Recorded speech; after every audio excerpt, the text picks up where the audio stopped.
आज की दुनिया में हम सब मतलब एक अजीब सी बेचैनी महसूस करते हैं, है ना? हाँ बिल्कुल, हमेशा व्यस्त, हमेशा भागते हुए। लेकिन दिन के आखिर में अक्सर लगता है कि कुछ ठोस हासिल नहीं हुआ। हमारे फोन नोटिफिकेशन से भरे हैं, दिमाग ख्यालों से और कैलेंडर कामों से, लेकिन फिर भी एक खालीपन सा महसूस होता है। सही कहा। तो सवाल यही है कि इस बिखराव और शोर के बीच अपनी जिंदगी का कंट्रोल वापस कैसे पाया जाए। हमारे एक लिसनर ने जो सोर्सेज भेजे वो इसी सवाल का जवाब ढूंढते हैं और उनका निचोड़ मतलब बड़ा हैरान करने वाला है। अच्छा। वो कहते हैं कि जिंदगी बदलने के लिए कोई बहुत बड़ा चमत्कार नहीं चाहिए, बस 5 बहुत छोटी लेकिन शक्तिशाली आदतें अपनानी होंगी। चलिए आज इन्हीं पर गहरी बात करते हैं। और दिलचस्प बात यह है कि ये आदतें कोई रॉकेट साइंस नहीं है, ये इतनी साधारण है कि हम अक्सर उन्हें नजरअंदाज कर देते हैं। हाँ बिल्कुल, हम उनकी ताकत को समझ ही नहीं पाते। लेकिन इन सोर्सेस का तर्क है कि असली बदलाव जो है वो लगातार किए जाने वाले छोटे छोटे कामों से ही आता है। ये सिर्फ आदतें नहीं हैं। तो फिर ये क्या है?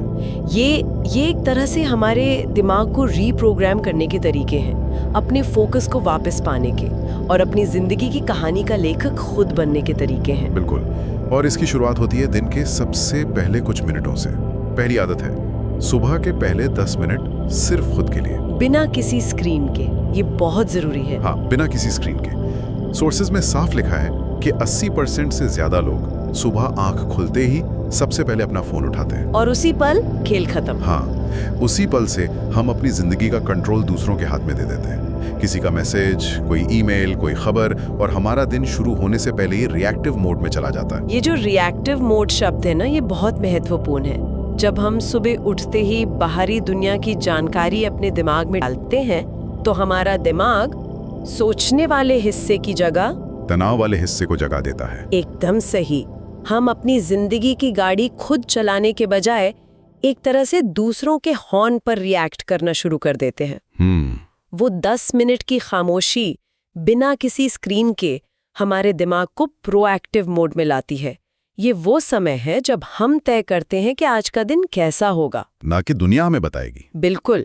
ये सुनने में तो बहुत अच्छा लगता है, लेकिन क्या ये वाकई प्रैक्टिकल है? मतलब कई लोगों के लिए सुबह के वो 10 मिनट बच्चों को तैयार करने या काम पर निकलने की आपाधापी में निकल जाते हैं। सही सवाल है।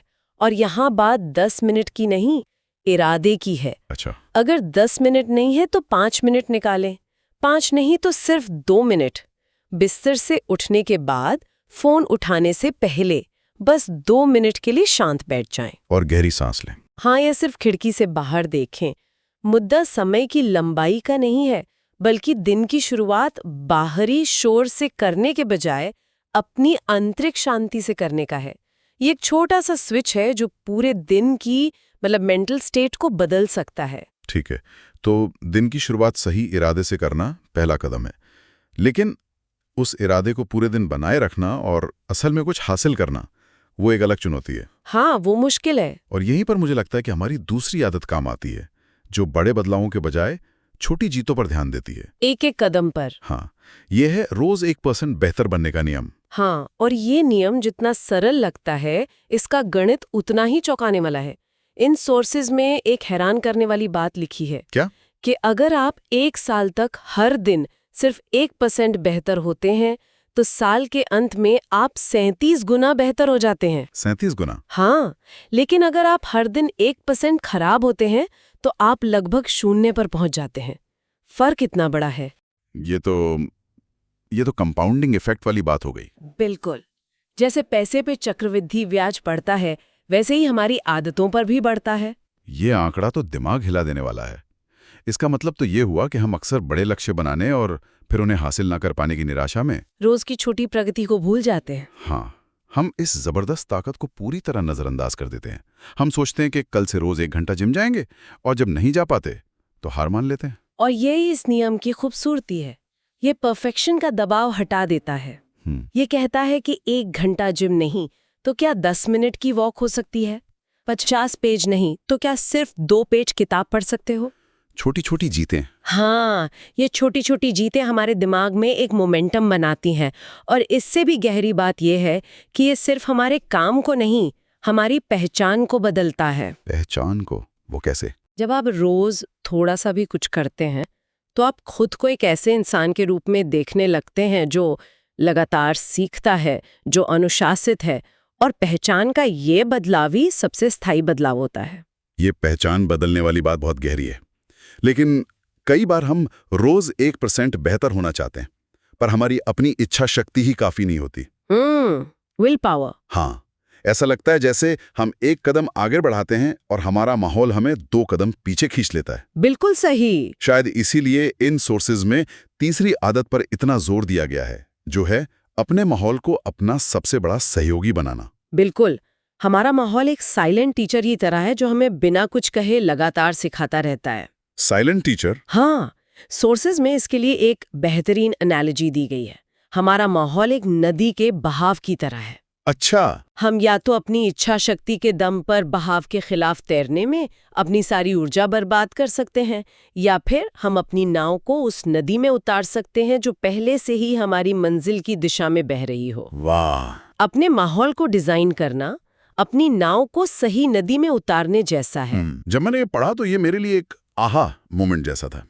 हम हमेशा अपनी विल पावर को दोष देते हैं, पर शायद असली दोषी हमारा माहौल है। कई मामलों में तो है। इसका एक उदाहरण है कि अगर कोई हेल्दी खाना चाहता है तो किचन में जंक फूड रखो ही मत। हाँ, बिल्कुल। ये इच्छा शक्ति का सवाल नहीं है, ये डिजाइन का सवाल है। क्या ये उसी सिद्धांत की बात हो रही है? एकदम सही। इसे चॉइस आर्किटेक्चर कहते हैं, मतलब अच्छी आदतों को आसान और बुरी आदतों को मुश्किल बनाना। तो जैसे अगर पढ़ने की आदत डालनी है तो किताब को फोन की जगह पर रखें। हाँ, या अगर सुबह वर्कआउट करना है तो रात में ही कपड़े निकाल कर रख लें। और ये सिर्फ भौतिक चीजों पर नहीं, हमारे सामाजिक माहौल पर भी लागू होता है। मतलब हमारे दोस्त और सर्कल? हाँ, हम जिन 5 लोगों के साथ सबसे ज्यादा वक्त बिताते हैं, हम धीरे धीरे उन्हीं का औसत बन जाते हैं। अपने आसपास ऐसे लोग रखना जो आपको प्रेरित करते हैं, आपके माहौल को डिजाइन करने का सबसे शक्तिशाली तरीका है। तो अपने बाहरी माहौल को ठीक करना एक हिस्सा हुआ, लेकिन हमारे अंदर का माहौल, यानी हमारे दिमाग का क्या? वो तो और भी ज्यादा शोर शराबे वाला हो सकता है। बिल्कुल, हजारों विचार, चिंताएं, अधूरे काम, नए आइडियाज सब एक साथ घूमते रहते हैं। इसे कैसे सुलझाएं? और ये हमें हमारी चौथी आदत पर लाता है, नोट्स बनाना, दिमाग की रैम को खाली करना। यहाँ कंप्यूटर की रैम वाली एनालॉजी एकदम सटीक बैठती है ना? हमारा दिमाग सोचने और आइडियाज जनरेट करने के लिए बना है, उन्हें स्टोर करने के लिए नहीं। जब हम सब कुछ याद रखने की कोशिश करते हैं तो दिमाग की प्रोसेसिंग पावर कम हो जाती है, हम तनाव में रहते हैं और चीजों भूलने लगते हैं। ये तो होता है। मनोविज्ञान में इसे ज़ाइगानिक इफेक्ट कहते हैं।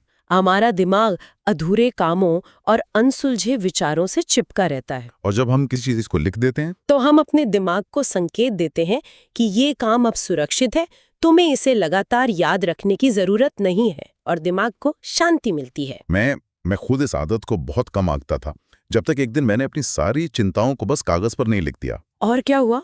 और ये देखकर हैरानी हुई कि दिमाग में जो पहाड़ लग रहा था वो कागज पर बस कुछ लाइंस में सिमट गया।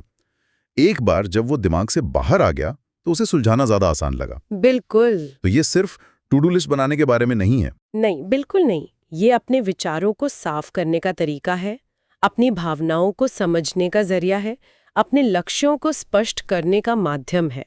लिखने की प्रक्रिया एक तरह से हमें अपने ही विचारों का एक बाहरी दर्शक बना देती है, जिससे हम उन्हें ज्यादा ऑब्जेक्टिवली देख पाते हैं। हाँ, सोर्स में एक लाइन है जो मुझे बहुत पसंद आई, a pen can lighten your brain.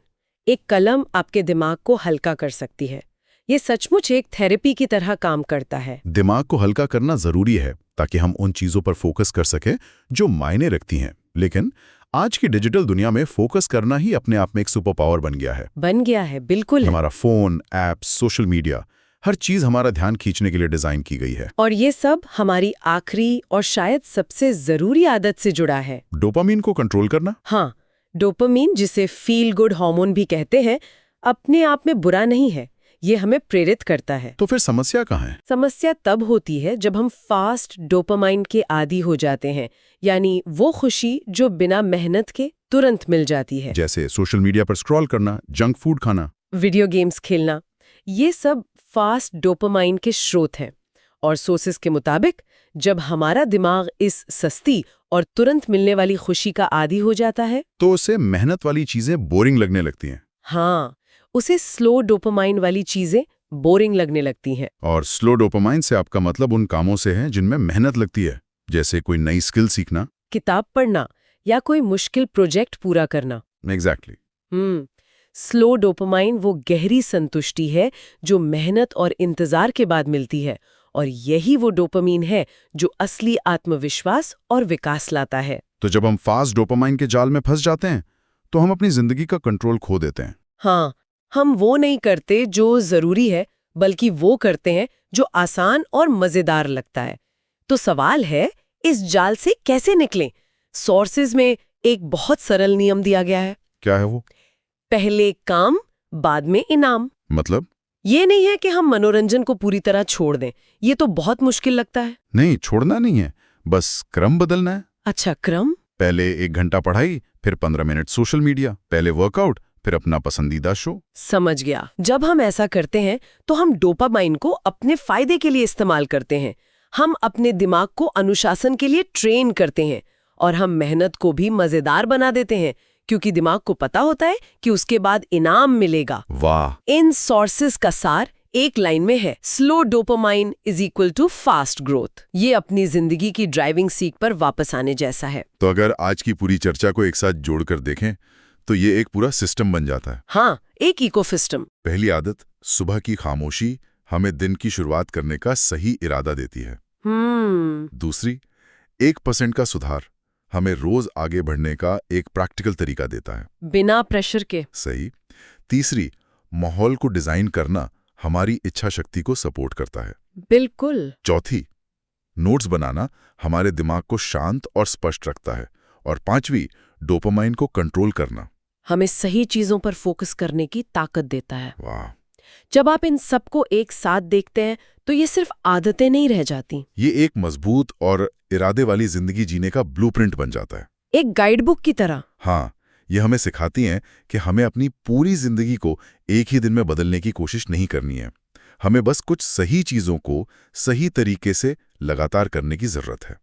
और जैसा कि सोर्सेस के अंत में बहुत खूबसूरती से कहा गया है, छोटी आदतें बड़ी जिंदगी बना देती हैं। बिल्कुल, ये बदलाव बाहर से नहीं, अंदर से शुरू होता है। आज की इस गहरी चर्चा के बाद एक सवाल मेरे दिमाग में घूम रहा है।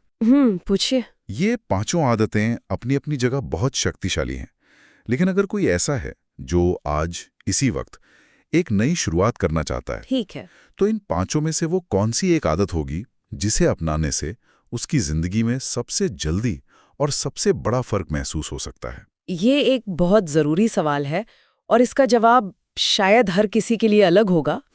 लेकिन बदलाव का सफर हमेशा एक छोटे सोचे समझे कदम से ही शुरू होता है।